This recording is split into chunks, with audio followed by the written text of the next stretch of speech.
Good evening, everybody. Hello, hello. Welcome to another episode of Critique Corner with me, Daniel Parker. And me, DB Fastbinder. And Daniel, Mm. you'll never believe this. Oh, YouTube on my phone actually notified me of the stream at the start of the stream instead of 45 minutes to an hour in. oh, finally! Also, you all don't get to see my beautiful face because I basically concluded that when I got myself a new webcam a while back, I panicked and just bought the first thing that looked around the same price tag as the previous one I had. And Mm, uh, the lighting situation has been kind of unacceptable for a bit. So you'll have to look at this little Simpsons meme. yes. I'm sure we'll get to see your smiling face here soon. I hope. Yep. Mm. But let's talk for a minute about what we do. Yes. Yes. So if you're returning, welcome back. If you're new, what we you do is we do a bunch of reviews. We like to talk about mainly movie and television, and we'll review something classic or something new or new-ish. In the case this week, we're Yeah, kind of it's 11 years old now, which means that we're getting old, Daniel. It's yeah. unfair. I know, yeah. But before we get into all of our reviews, we start off our show talking about the box office. The box office, and we initially were questioning if there was even anything worth commenting on, and until we took a second look at it and said, "Oh, wait, no." Yeah, yes, So we can get some useful stuff out of this. yes, so first off, biggest new release, The Wild Robot out of DreamWorks. And DreamWorks is interesting because it's like they have a split personality where one half of it is like classic Pixar level of quality animation. Then the other half is like making stuff from Illumination seem childish and dumb. Yeah. Uh, so in the first half, or the first category, we've got things like Puss in Boots, The Last Wish. Second category, we've got things like uh, Ruby Gillman, Teenage Kraken, Oh yeah, which is awful. yeah, But that was horrible. Yeah. by all accounts, Wild Robot is good. Mm. And it came in with a $36 million opening, which for a brand new property with a $78 million production budget, that's actually pretty good. Yeah, I don't know. I don't know anything about this movie. Basically, a robot ends up stranded on an island and ends up raising a duckling with the help of a fox. Oh, hmm. Now, you'll never guess who voices the fox. I have no idea. Yeah, who is it? Pedro Pascal. You know what? Props to his agent for getting him into literally everything the last like 5 to 6 years or so. Yeah, yeah, yeah. Between him and Chris Pratt, yeah, they are everywhere. He's Yeah. everywhere. See, I was worried you were going to guess Aquafina, which is what would have happened if this was like an awful movie. Oh yeah, or a Disney movie. Yes. Well, she also apparently stank up the place in Kung Fu Panda 4, but Oh yeah, eh, yeah, neither and yeah, neither here nor there. yeah, But so yeah, pretty respectable opening. Yeah, you of course would hope for more, but it's also last weekend of September, which is where one of the dead months. yeah, yeah. It is. Then of course you have movies where they release towards the end of August or the start of September, and they managed to take advantage of the lack of competition to just keep raking in money week after week, and that's our second place movie, Beetlejuice. Yes, which given how well this movie has been doing, we'll probably get a Beetlejuice. Yeah, still has like a 2-to-1 ratio of domestic versus international box office, which is interesting. Yeah. Um, yes, guess it just wasn't a big property overseas. Yeah, but well, I mean, I think they'll make their money back. for sure, especially since they get more of that money from the states anyway. Yeah. However, who probably isn't getting their money back? Well, one shall stand and one shall fall, and the wild robot has just delivered a haymaker blow to an already struggling Transformers 1, Yeah. which is a shame because this was actually a really good movie. And if you're in my audience and you have not seen it and you have any remote interest in this sort of Transformers or superhero movie, go give it a watch. It's actually really good once you get past the kiddie stuff at the start. Yeah, I mean, I've been hearing, like opinions like yours that it's actually a good movie. And unfortunately, that I think the marketing probably really hurt this movie. Yeah, that's what everybody seems to be saying is I managed to avoid actually seeing any trailers of this thing, so I guess I'm lucky question mark. Yeah. But yeah, Well, I guess it is yeah. what it is. Yeah, they Paramount, whoever's in charge of the marketing department at Paramount should really be fired because between this movie and Dungeons and Dragons, like they're just not marketing their movies very well. No, and perfectly good movies. Like, Yeah. yeah, Dungeons and Dragons was also a good movie. It's the of all the knockoffs we've gotten of Guardians of the Galaxy, it's the best. Yeah, oh yeah. Yeah. But unfortunately, Yeah. so you're moving down the list. We've got Devara Part One. So No, Bollywood or Tollywood it looks like.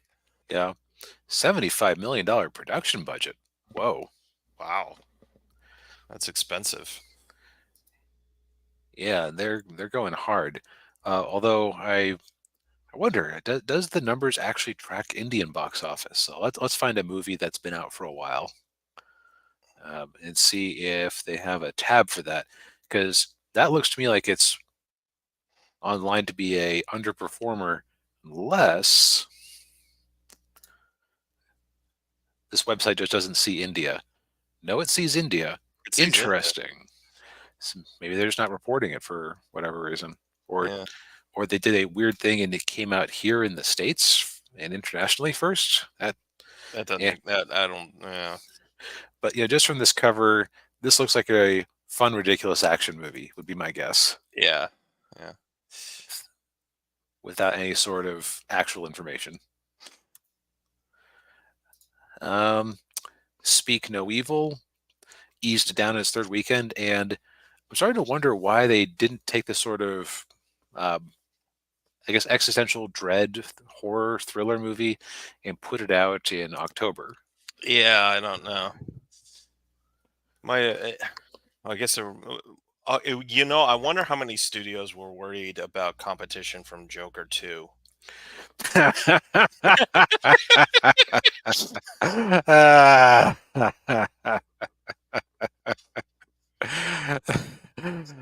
you're you're a funny man, Daniel. Okay.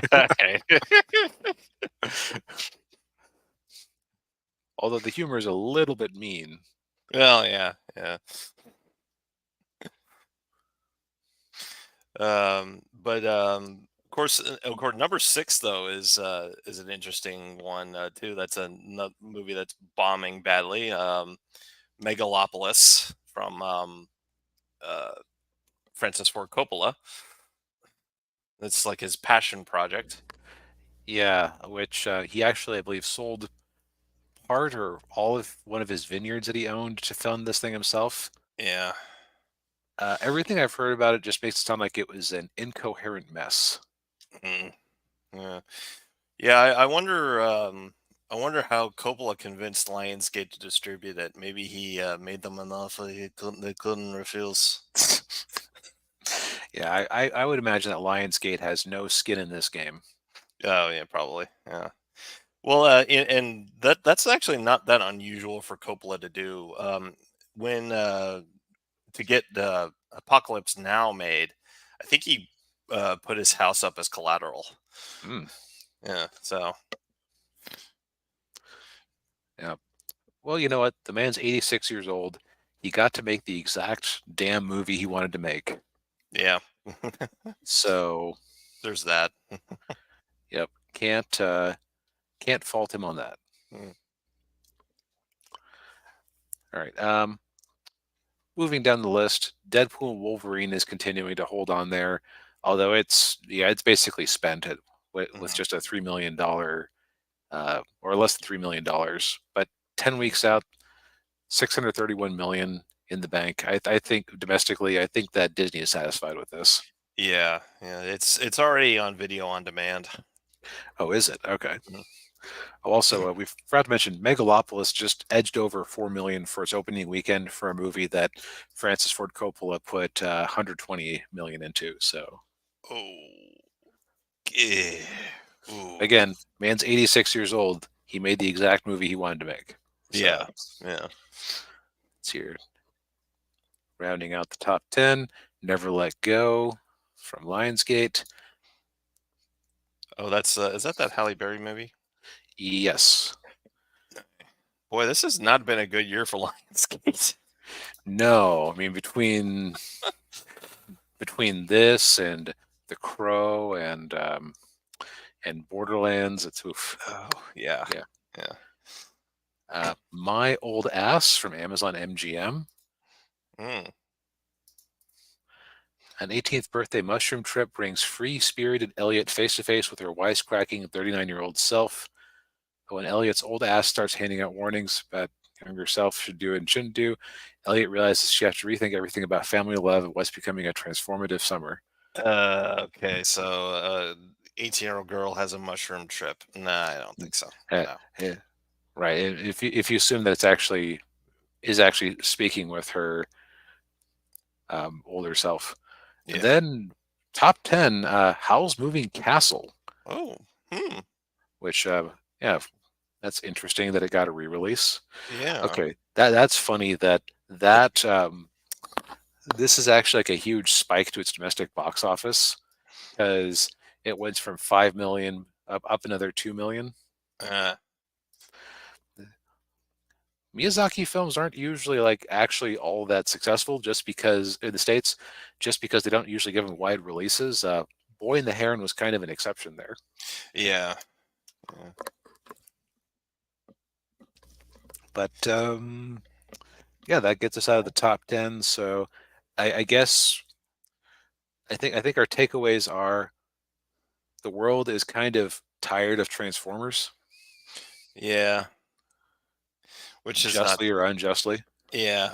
Which that tends to happen with that franchise. It gets, Transformers and Ninja Turtles, like they always get these like waves of popularity and then it just falls off. What's also interesting is that one of the things that apparently catapulted the Chinese box office for the Bay Transformers movies is that uh, the Transformers toy line hit China like 10 years later than it did in the rest of the world. Oh. And Huh. so by the time those movies were coming around, that was like the perfect era for young men to want to go see movies based on them.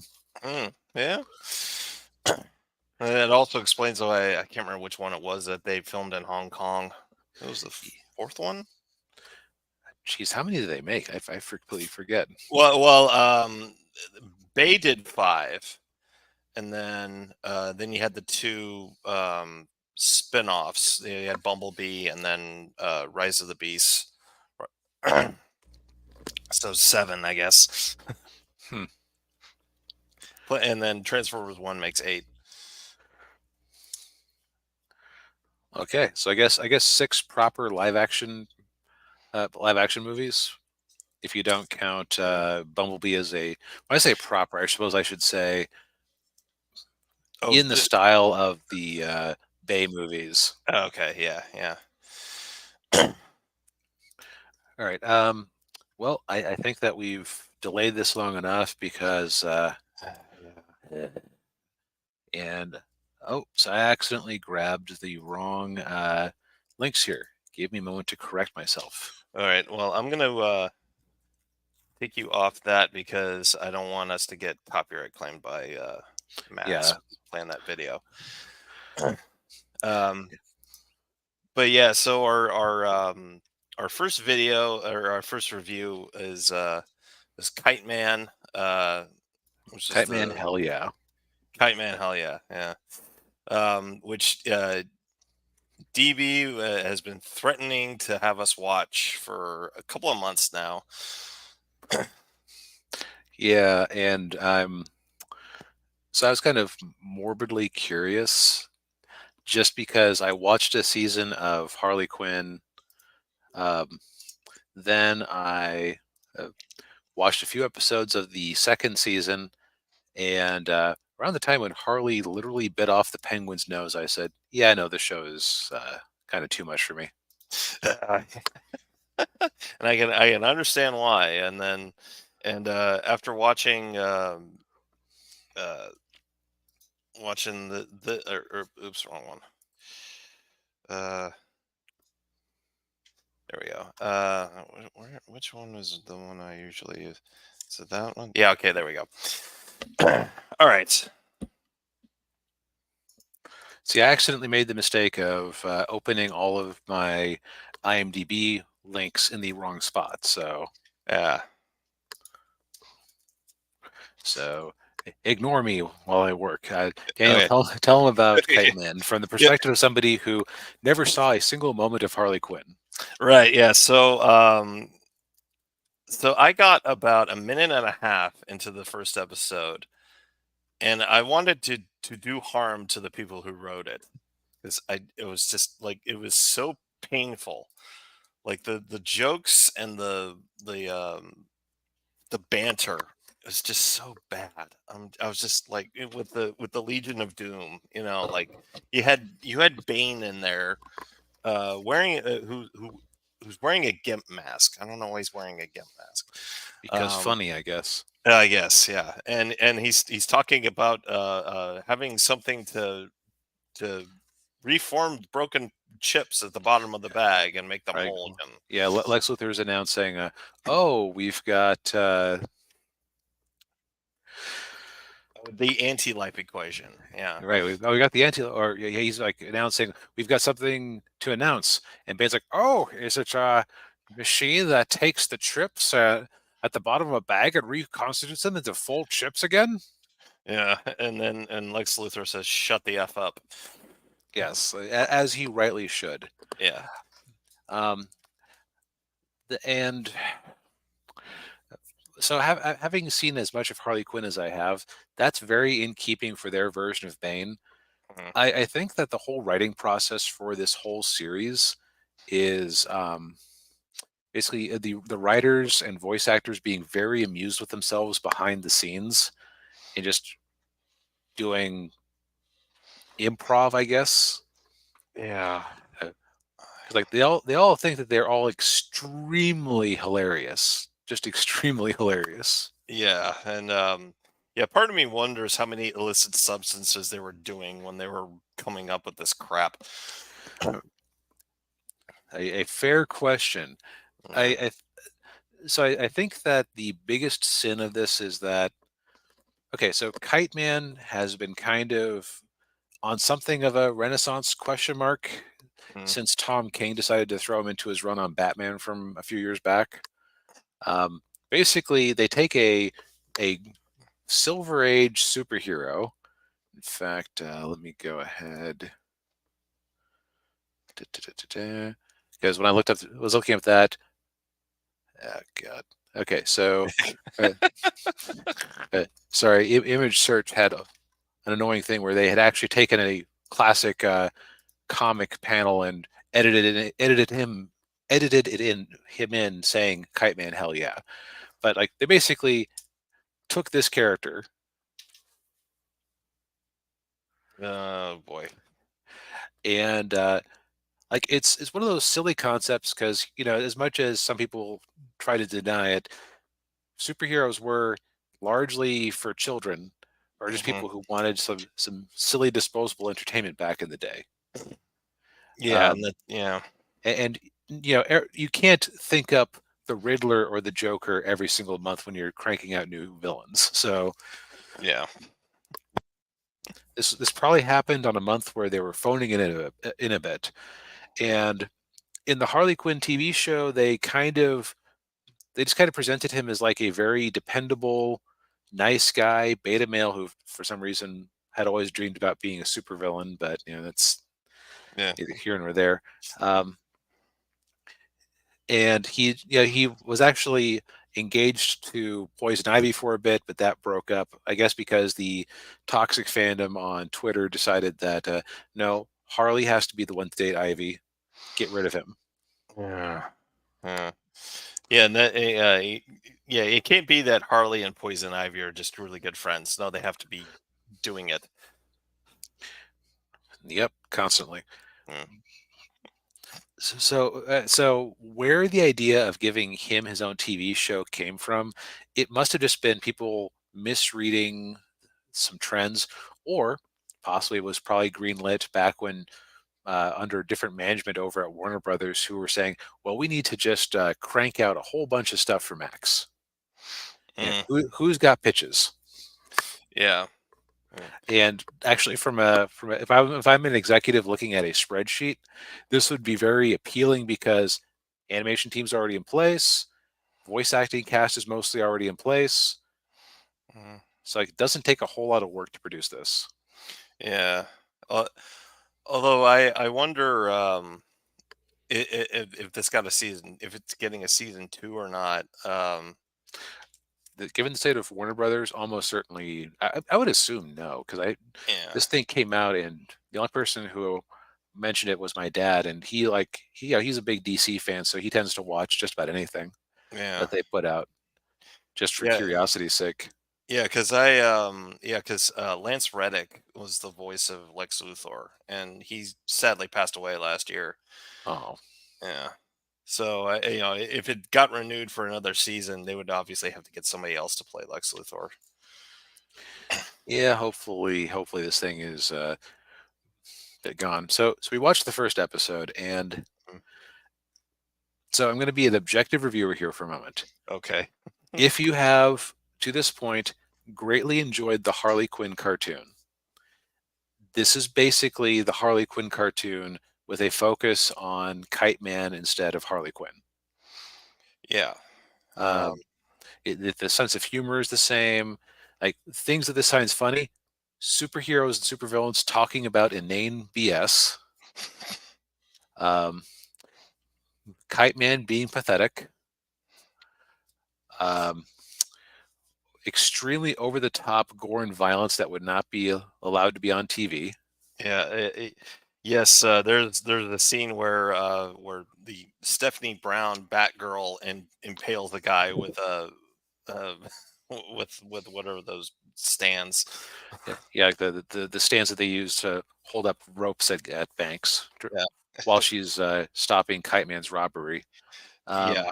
Ugh. oh, Weirdly enough, Kite Man is given a girlfriend named Golden Glider, who, man, like she's just a short fused, ultra violent character who, for some reason, is just madly in love with him, and you really wonder why.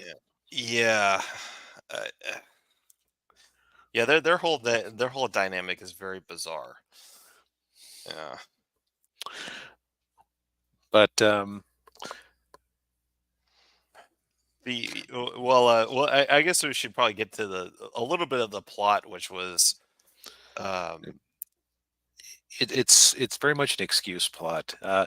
Basically, Lex Luthor is trying to keep the and spoilers ahoy. So Oh yeah. Lex Luthor is trying to keep the anti-life equation to himself. So he sets up Kite Man to be the patsy because, like, oh, I'm going to lead all of the flying supervillains away so that Superman can just come in and seem to recover it.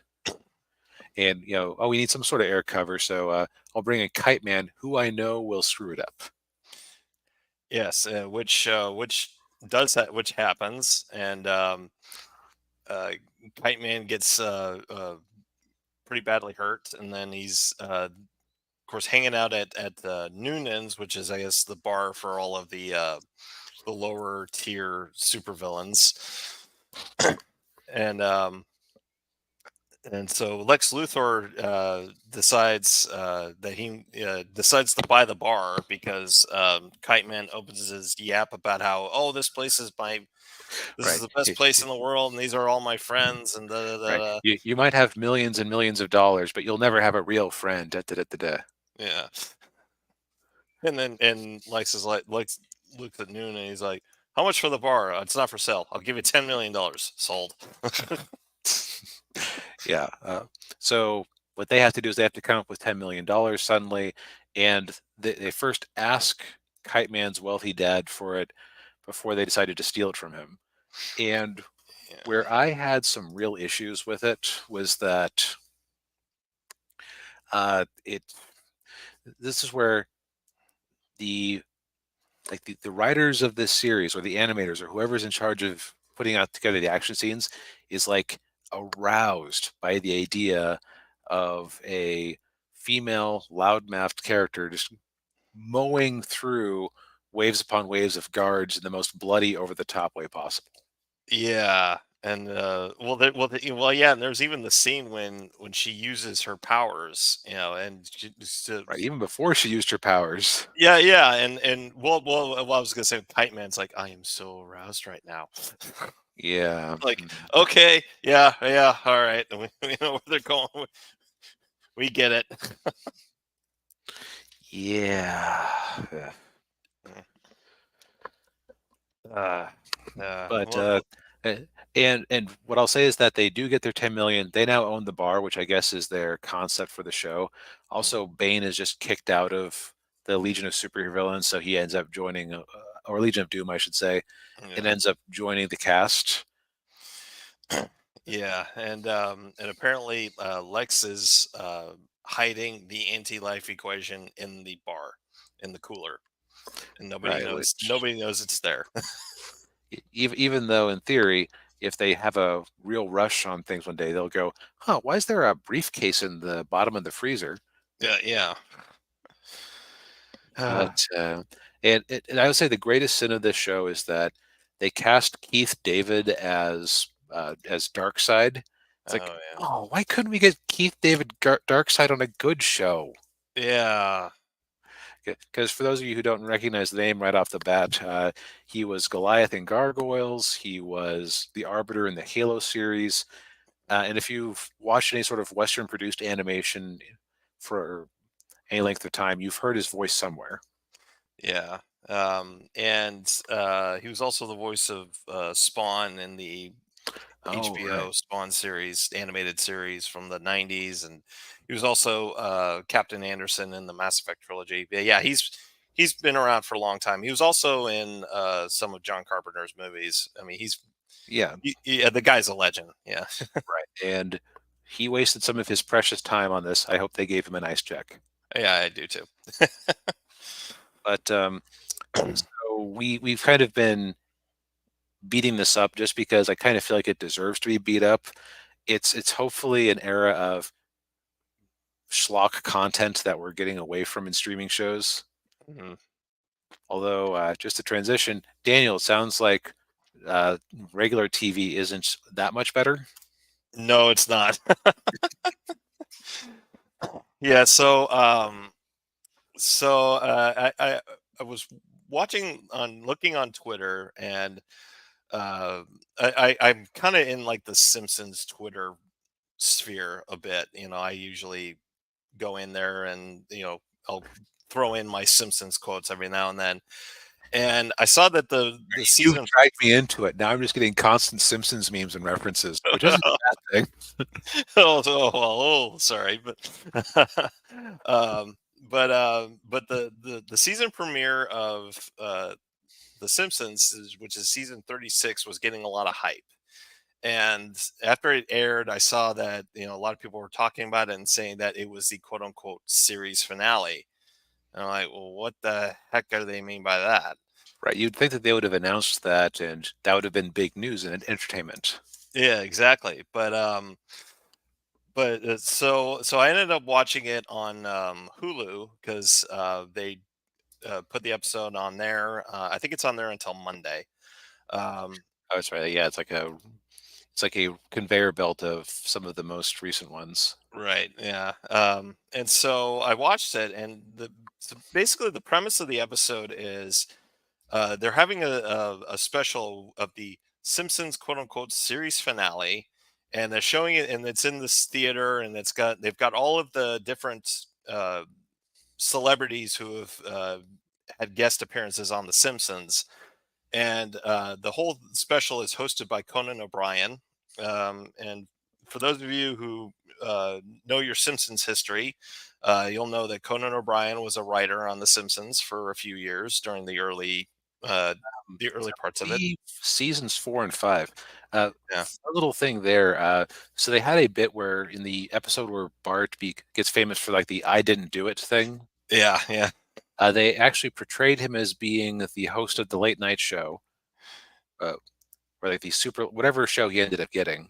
yeah. The Late Show or something like that. Yeah, Yeah. As he was auditioning for it, and they decided to just give him the full vote of confidence because, of course, animation, especially at the time, took months and months to produce. So there was like the risk that they were going to have it come out and it would just make no sense at all. right. Yeah. I actually like that where they go to the commercial break, and Conan's dancing around, and then Bart starts doing Conan's like, "Stop! Only I may dance." um, but yeah, so the whole shtick is that they're doing the series finale, and they're trying to figure, Conan goes through the whole thing of like, well, there are a lot of other episodes from the show that were originally supposed to be series finales, like the last episode of the first season where Bart the Daredevil, where they show like when Homer falls down the gorge on this, he's going on the skateboard. In the original ending, the skateboard doesn't just fall and hit him on the head; it actually impales him in the side of the head. Oh, Yeah, and Bart was like, "Dad, Dad," like, oh boy. Um, and then like they had the other one where Homer gets really fat so he can get on disability, and he's in the vent of the tank, blocking the vent because he's so fat, but then he pops out of it and then flies through the air into the nuclear reactor, and it causes a meltdown, and boom. oof. um but so what they did was they're like, okay, they get an AI called GPT. Wow, what wonderful writing and wordplay. Yeah, yeah, and they have the AI basically write a series finale for The Simpsons, and taking into account the previous episodes, and then all of the series finales of other TV shows in the past. And what it comes up with is Bart's birthday party, and so Bart's having his birthday party, and and as you see in the image here, he's got to hand out all the invitations because Homer forgot to mail them. Mm, um, and throughout the episode, it's just playing off on all the different tropes of series finales that uh, one would see in a lot of TV shows, especially comedies like sitcoms. Like a lot of sitcoms, they would the trope is usually like, oh, the family, the dad's got a promotion and the family's got to move to another city, or mhm, or the oldest kid is just got accepted to Harvard, and or like, mhm. or yeah, Right, or somebody's getting married, somebody's getting born. you're right, yeah. And so this show is basically doing that, and at the end of every single one of these bits, one of the characters stands at the door next to the light switch and says, "I'm gonna miss this place," and turns the lights off. um, so like, like for instance, like at the school here, like Principal Skinner, he's retiring and moving to somewhere else, and then uh, at the nuclear plant, Mr. Burns dies, and then he made a fake will that said, well, at first he fakes his death, and he has a Mhm, will that says he was going to leave all he leaves all his fortune to the employees of the nuclear plant, but then he actually dies because Homer was distracted looking at his phone and knocks him into a vat of acid. Uh, Uh, okay, this doesn't sound as terrible as I was imagining. I'm going to be honest. yeah, well, it's what ends up happening is Bart starts to notice it. Like he's like the only one that notices what's going on, and he's trying to stop it. Kind of trying to stop it all from happening. And it kind of the problem is the bit kind of wears on a little thin. Um, Mm, and yeah, they kind of it just goes on a little too long, and then they keep cutting back to the to Conan O'Brien in the audience, and then they have all the celebrities there, and it's just yeah, and uh then how the episode ends is they're having the birthday party, and it's the birthday cakes with 11 in there instead of 10. And Bart's like, no, no, no, I'm 10. I'm supposed to be 10. I'm not 11. And and what he does is he pops off at Homer trying to get him to react. And I will oh, say do that the was strangling thing. yeah, to do the strangling thing. Yeah, that was probably the funniest part of the episode. And Bart's just telling him off, and Homer's like, I hear your feelings and I'm validating them. And but yeah, then he eventually does the "Why you little," and then that breaks the programming. Um, but yeah, it was just like I mean, I get what they were trying to do with it, because everybody's kind of like basically done with The Simpsons at this point. Yeah, Um, like there's a couple of YouTube channels or no, there's a YouTube channel I occasionally check in on who still talks about it. And a couple years back, I watched some of the newer episodes because I heard it was a good season, and yeah, it was pretty good. mm, What's weird is that they seem to have switched from necessarily being funny to like being more like animated drama, if that makes sense, like with a little bit of a comedic bent. yeah, I noticed that too. And like the one episode that I watched like last year, it might have been last season, when Bart gets a new teacher, Hmm. and it's somebody and she's somebody that he knows, and he's kind of like really like awkward around her. And I remember watching it thinking like it wasn't Bart Simpson. Like it didn't seem like Bart.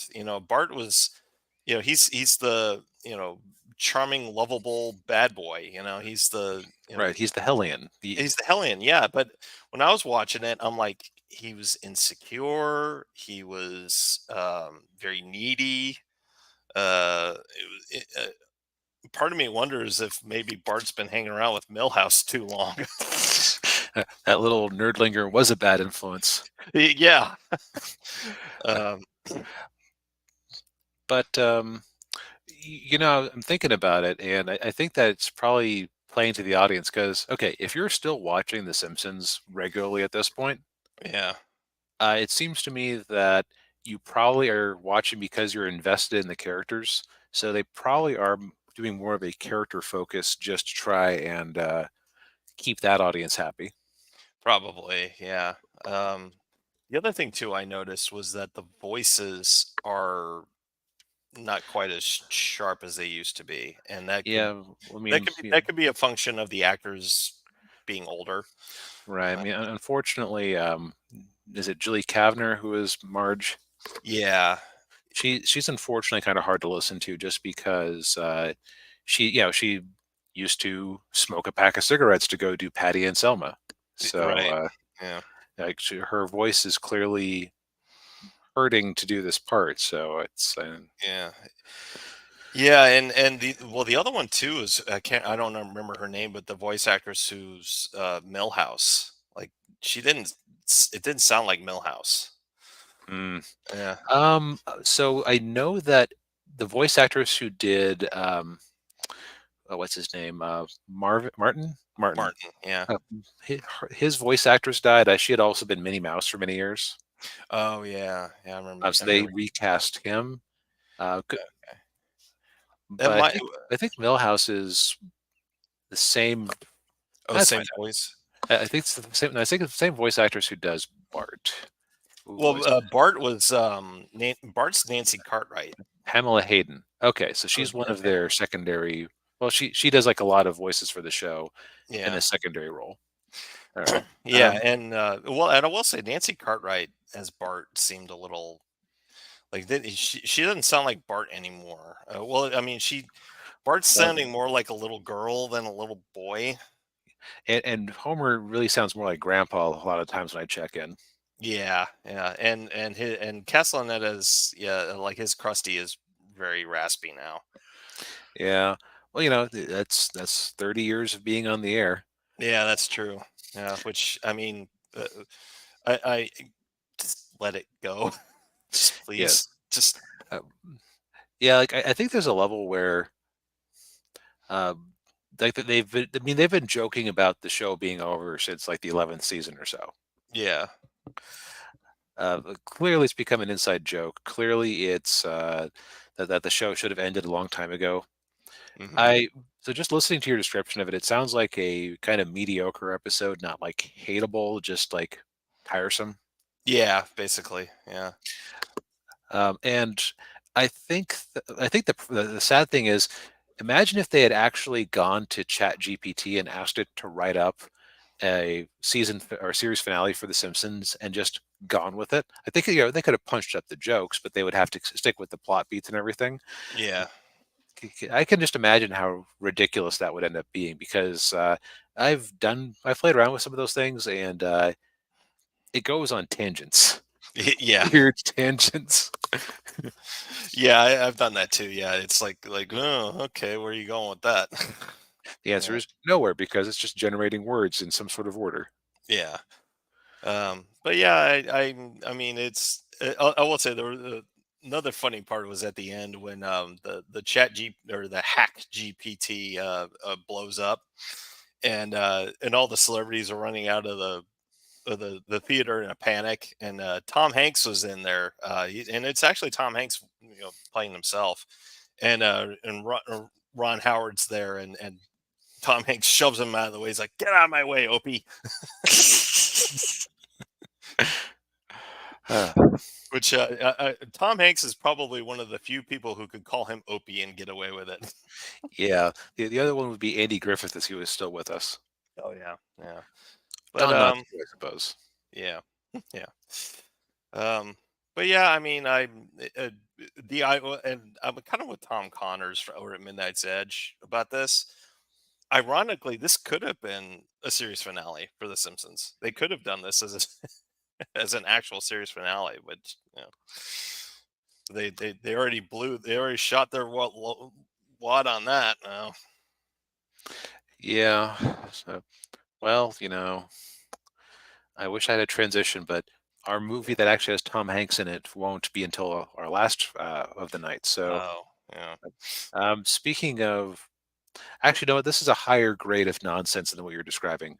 Yes, it So, is. we watched the movie Pain and Gain by with Mark Wahlberg and Dwayne Johnson, directed Yeah. by Michael Bay.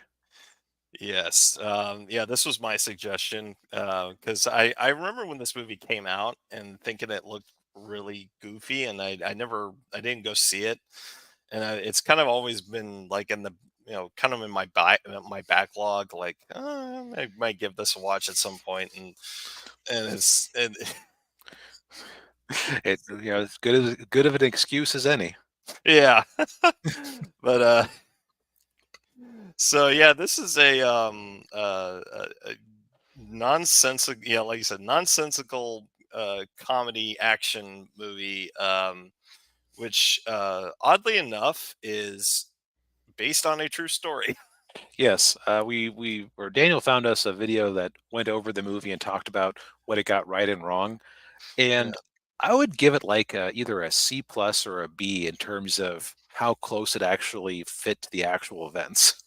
yeah, which is surprising considering it's Michael Bay, and you'd think that he would just make it as goofy as possible, but no, Well, he kind of did. He he kind of kind of did. did. Yeah, I mean it still has all of his signature Right. stuff that he puts in all of his movies.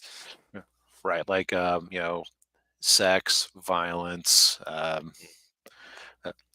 The editing in this one just made me laugh at like early on because it's like he's allergic to holding a shot for more than 3 seconds before he has Yeah, a cut. yeah. Or keeping the camera steady. Yeah, like it's always zooming in or zooming out or tracking or Yeah, yeah. Oh man. uh, which it can be distracting at times, but it does make for an interesting action scene. Um, I'm going to put my cards on the table on this one. I actually enjoyed this one pretty well. I Yeah.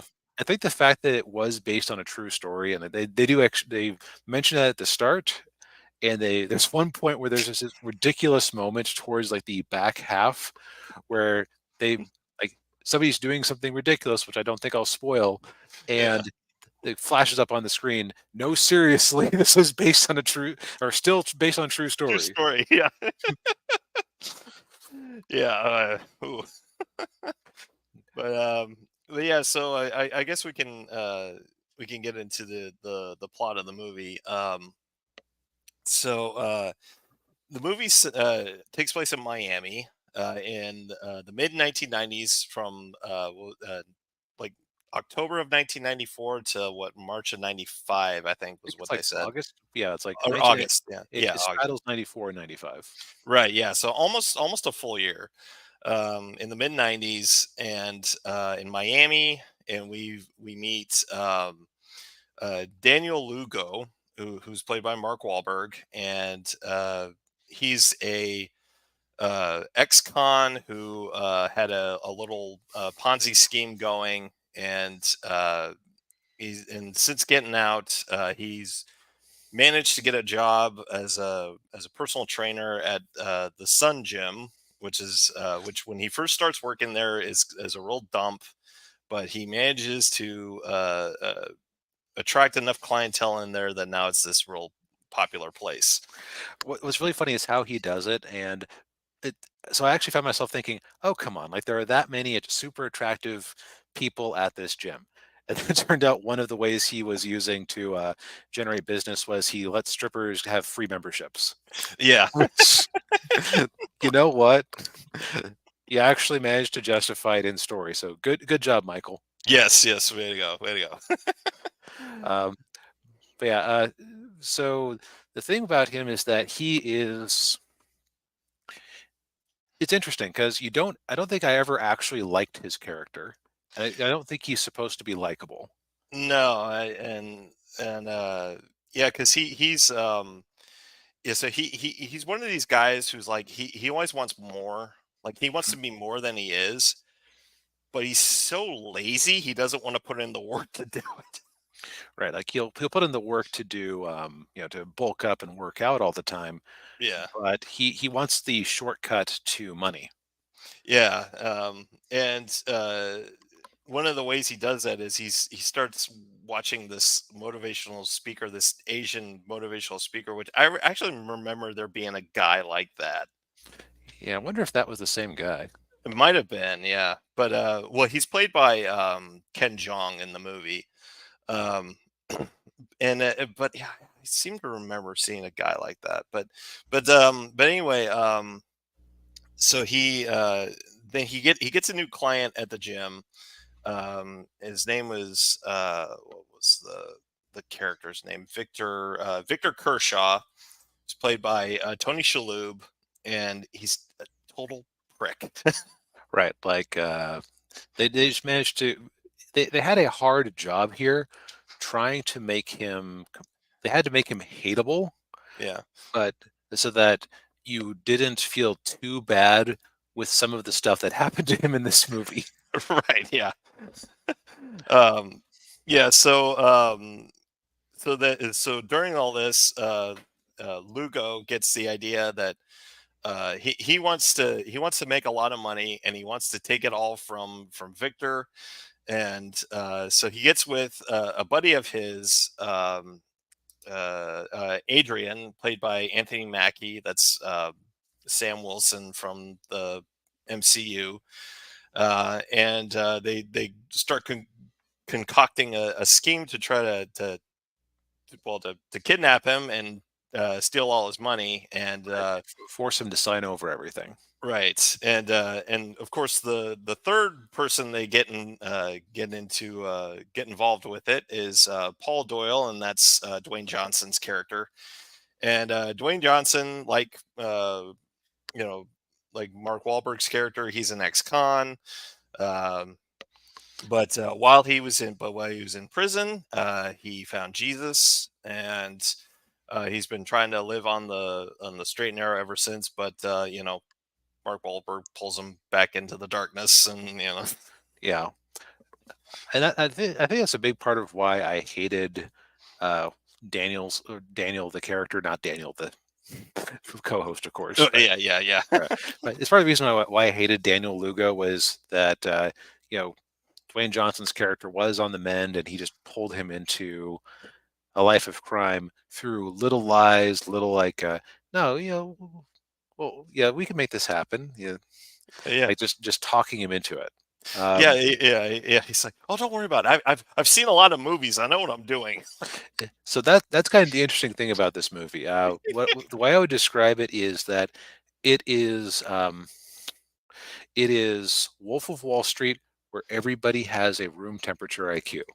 Yeah, that's a great way to describe it. Yeah, because Because except for Tony Shalhoub's character, uh, nobody in this movie, and the detective who uncovers it all, yeah, Ed Dubois, eh, yeah, Ed Dubois, played by Ed Harris. yeah, Uh, Nobody is actually smart in this movie. right, yeah. Yeah, and yeah, because like the entire time they think they've got it figured out, but then like they never think anything through. Right. They kidnap Victor, and they tie him up, they blindfold him, and and Daniel's using this like fake Hispanic accent, and but then he gets really close to Victor, and then but in of course earlier in their movie, Victor smelled that Daniel was wearing really bad cologne. So then he gets really Mhm. close to him, and then he figures out who he is because of his bad cologne. Yeah. It's just like, God, you idiots. Yeah. It's kind of fascinating, really. It- just again, I think that part of what makes this movie so entertaining is the fact that it was based on a true story. Yeah. Because if this had just been a movie I was watching and I wasn't aware of that, I would have probably like, oh, Daniel, this thing is so stupid. Like, who could possibly come up with this nonsense? Yeah.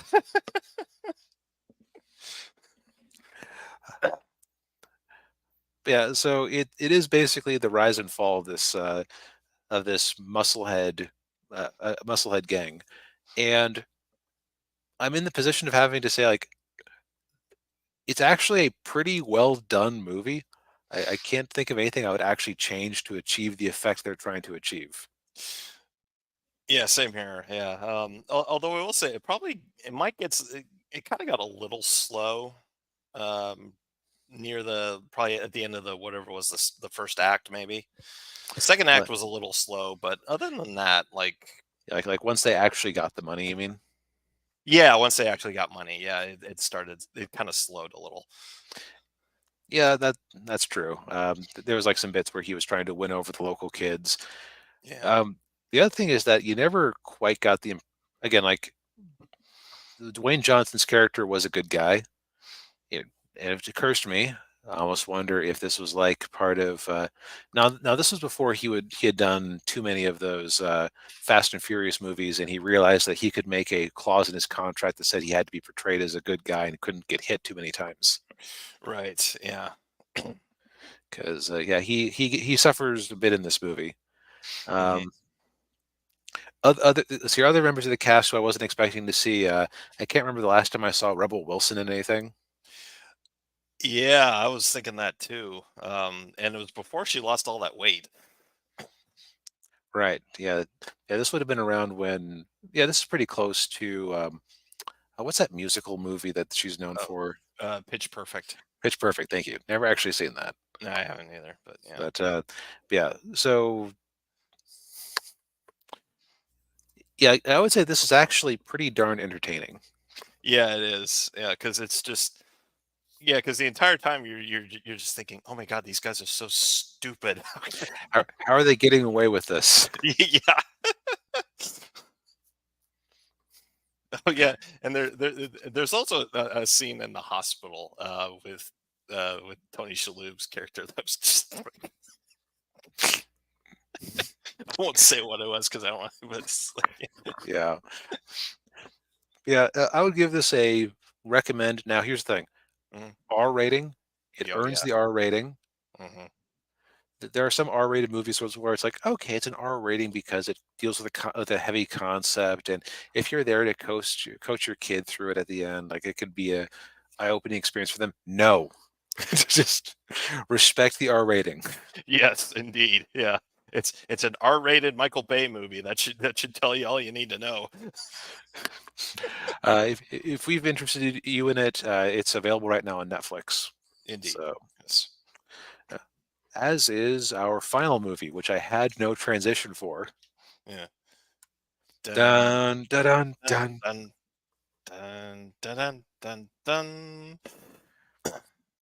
So this movie is kind of proof that Hollywood has always been uncreative and has been interested in getting a quick payday from a recognized franchise. Yes, yeah. Although I will give him some credit for making it a comedy and not a serious drama like the TV show was. Yes. Yeah, it's Um, kind of interesting, isn't it? Because it kind of did the thing that the Starsky and Hutch movie and the 21 Jump Street movies did, where it took the basic premise and then just made it a little bit ridiculous. yeah. Um, yeah.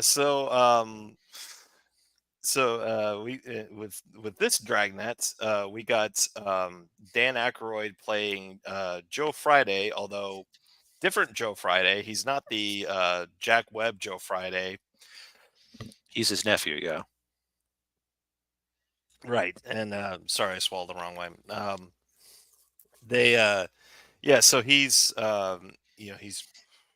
working in the city, Los Angeles, California, and he's basically just like his uncle, only probably more on the spectrum.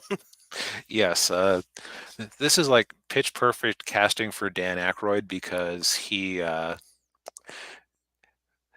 comes across like this in most of his movies anyway. This is just ramping up the ramping up the tism to maximum effect. Yes.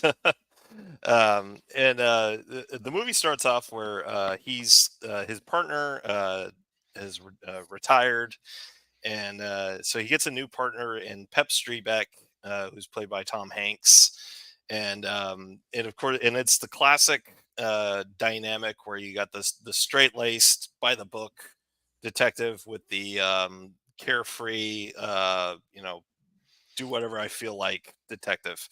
Right, Tom Hanks is basically playing Axel Foley. Right. Yeah.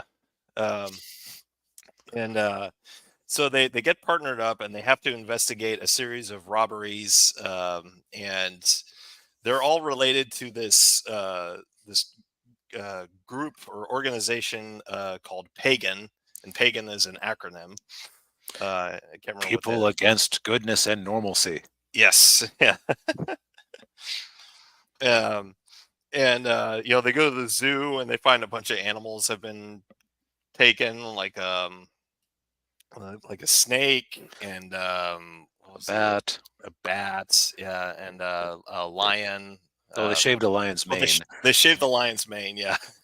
which led to a funny scene uh, where Tom Hanks says, "Yeah, you can calm down a bit. Calm down. These children have probably never seen a lion before. How how are they supposed to know that they grow back?" Tom Hanks, "Hey kids, they grow back. Yay! Yay!" Yeah. Uh, Yeah, and so then the other part of it too is we meet this televangelist character. What was his name? Worley, Father Worley, who's played by Christopher Plummer, and he kind of the TV persona of him was, I thought, kind of funny because if you watch enough like televangelists, like they all act like that.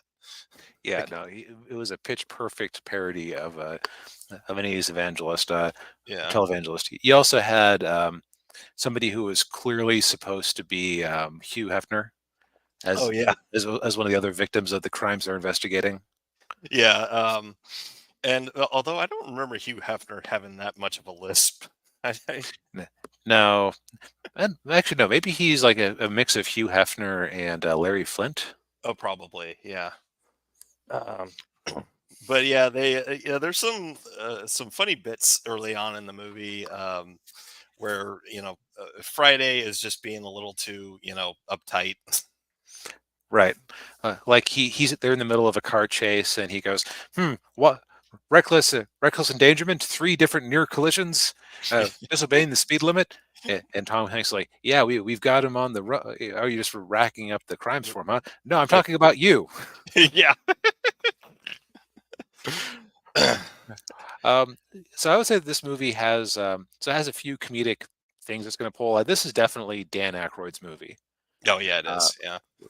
he is the narrator for most of it. He is the point of view character. He is having so much fun doing the Dragnet monologues. Yeah. This is like perfect casting for him. Oh yeah. Yeah. Tom Hanks. Tom Hanks is interesting because I could have actually believed him. Like if he had been Joe Friday, I think he could have actually pulled it off. Yeah, he could have. Yeah, I think especially today. Yeah, if he was playing them now. Yeah. Right? Maybe at the time he would have been too young and silly to be too believable as the hard ass. But Yeah. And another member of the cast I forgot to mention was their captain. oh yeah. Yeah, Captain Gannon, who's played by Harry Morgan, and then I think that's the same character he played in the TV show. That would Um, okay. I didn't make that connection because I only know him from MASH. yeah, that's where most people remember him. But yeah, he was also on Dragnet. Oh yeah. Um, So okay, there. So he was okay. mm, That so that's even like the thing that they would do where they would have the returning character to add legitimacy to the remake. right. Yeah. Um, so I would say that some of the funny things in this movie, when I say funny, I should say interesting things in the movie. Yeah. Um, First off, it appears to be the only major or only theatrical movie that was directed by Tom Mankiewicz, who, besides being involved some with the Christopher Donner Superman movies, was also a pretty prolific screenwriter. He did three of the set of the '70s James Bond movies, Yeah. um, and it's shot pretty well, from my amateur opinion. Mhm. Um, I would say that the movies, and also it also features a future Baywatch actress, Alexandra Paul, as the Virgin Connie Swale, Yeah. who is very much a plot device slash wish fulfillment for Dan Aykroyd. Oh yeah. Yeah. Because she just immediately falls for him. It's kind of hilarious. Yeah. Yeah. Yeah. Yeah. There's a part in the movie where they end up going to dinner at the Brown Derby, um, which is for those of you who don't know, is a famous LA restaurant. My grandfather used to eat there all the time when he because I think his office was actually just down the street from there. Definitely a jacket and tie place. They had I think Aykroyd even mentions, just order your Cobb salad and be quiet or something like Right? that. Don't not ordering anything more expensive than a Cobb salad. Yeah. But as far as other interesting details, I would say that the movie, okay, like I said, it kind of has the one joke: Dan Aykroyd as the hard ass doing the Dragnet thing. Yeah. I shouldn't say it's not its only joke, but it's basically the humor of it, because it's like, well, what if you take a 50s or 60s style hard ass detective and throw him up against the nonsense in 1980s LA? Yeah, and partner him with a total smart ass. Right, smart ass degenerate. Yep. Yeah. So there's a lot of comedy to be mined from that. I think the problem is that the movie kind of uses up its best set piece very early on, Mhm. specifically when they're doing a raid on the pagan society. Oh yeah. Like it never quite hits that high again, unfortunately. No. Yeah, there's also another one where they raid. They're doing a raid with the tank, and it doesn't go well. I don't want to spoil what happens in there, but it doesn't. Yeah. No, but I will say it is kind of predictable. Yeah. Yeah. Um, and it kind of meanders a bit right around the time right around the aforementioned brown derby dinner. That's kind of when it gets a Little slow. little The slow. issue, yeah, the issue is kind of that it's an interestingly conceived of mystery because you kind of okay, as the audience, I think that you kind of saw it coming from a mile away. Yeah. And when they reveal who the leader of Pagan is, it's like, okay, we kind of know what the end set piece is going to be. Yeah. Yeah, and I thought well, I'll say the one ending part was pretty funny, with the car chase. Or just close your eyes and think of Christmas. Yeah, it is kind of interesting where the two bleed into each other, like where Dan is being a little more free spirited and off the cuff, and Tom is being much more of the rules bound guy. He dresses down an officer at one point. Mhm. But it's like it definitely peaks in like the first or second, or yeah, first half. Yeah, Um, but what's there in the back half isn't bad. It just doesn't quite measure up to the first part. And also, by that time, the bit was starting to get a little bit stale. yeah, yeah. Although the line, thank God it's Friday. Yes, as he shows up to rescue them, that Yeah, was great. Like there were good lines throughout. It's not like it be like there have been things we've watched that just completely go off the rails at the end. This is not one of them. yeah. Yeah, I mean, I think it's a fairly decent comedy. But it's not their, when I think of classic '80s comedies, this usually doesn't come to my mind right away. It'll only come to my mind if somebody mentions it. Yeah, and I've been meaning to watch this one for a while, just out of curiosity, because my dad has mentioned the ending joke to me a couple of times, which Oh I won't yeah, spoil. yeah. The other weirdness with this movie is that okay, so I was watching it, the opening, and they start playing the Dragnet theme, that Oh yeah, dun dun dun dun, and I think to yeah, myself, man, that is such an iconic TV theme. You know, even if you've never actually seen the show, it's stirring, and once you know what it is, you never lose the association. What a great TV theme! You never actually have any reason to mess with it. yeah, No, and it sounds like I'm doing a bit, but literally not 10 seconds later starts the bad late 80s style Dragnet rap. yeah. Like Uh, they were trying so hard to make another Ghostbusters happen in terms of a hit theme song. yeah, and it didn't work. No. And then what was funny was over the end credits they had a similar sort of thing that was a style of music I didn't know or a style of song I didn't know existed in the 80s, which is basically like the YouTube poops where they take like a character's dialogue and they songify it. And they did that to Dan and Tom's dialogue from the movie. Yeah, yeah, and I think there were some movies in the '80s or the '90s that I think did that too. I can't think of them off the top of my head, but yeah, I was really hoping that that was a trend that would die. I guess it might have died, but then now it's come back, and it's like, oh no. Yeah, at least now it's usually fans making weird remixes with it. But Yeah, yeah, I think that we're both kind of in the category of this kind of reminds me of the Secret to My Success or of My Success, whatever that movie was actually called, that yeah, we reviewed a couple months back, where it's like it is a totally fine '80s comedy that kind of peaks. Although I'd say this has a more solid story than that one. yeah. I think so too. Yeah, Moderate recommend. yeah, yeah. And as DB said at the top of the review, it's on Netflix if you're interested. Yeah. So, but yeah, I think we've said all we need to say for tonight.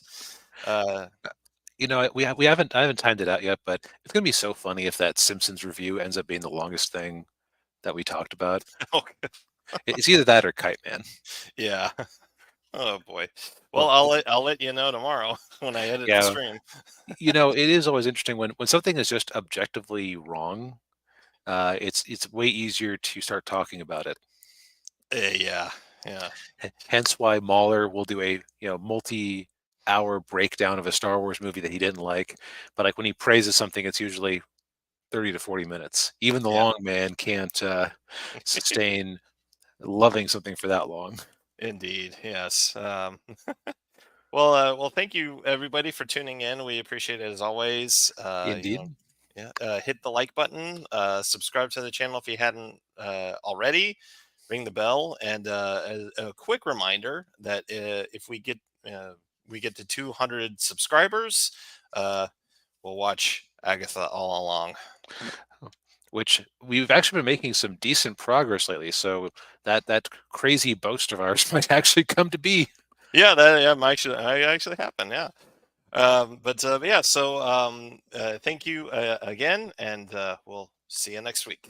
Hi, Yep. everybody. Not